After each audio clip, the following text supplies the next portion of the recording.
With that, I'm going to come to the next topic, extended production planning and scheduling.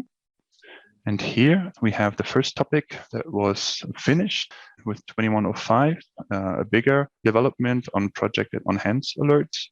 And here also would like to introduce you to the concept, or what did we do? I created this little Excel to explain it to you. Here with 2102, we actually had the planning view integrated in the system, which means when we take the maximum stock, the reorder point and safety stock, this was then already there in the view with 2102 in the planning.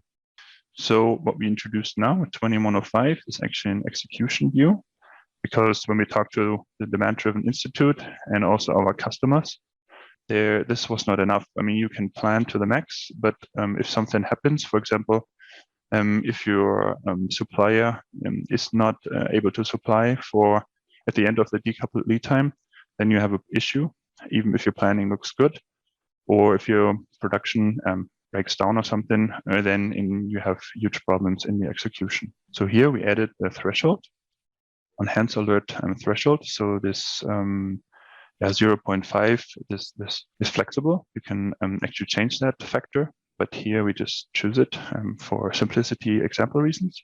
And you can see here that this 100 is now here. What does that really mean? If you look at the planning, you have the maximum stock between 500 and 700. You have the reorder point here, top of yellow, the 500. You have the safety stock of 200 here in planning. But in your execution view, the system actually calculates with everything incoming, outgoing, that you should have a maximum or like a green perfect stock between 200 and 400. So here the 400 top of green and 200 at the bottom of the green. This is where your system or your stock level should be with the current execution status. So let's take a look at the system. So we click on the app, projected on-hand stock. And here we're going to go into the app. And here you see that we have certain criteria filter according to the DDMRP Institute. Variability indicator, lead time indicator, value indicator, for example, and also the BOM usage indicator. And here we have a new filter for threshold alert and also the safety stock alert. And now the planner can really see what's happening.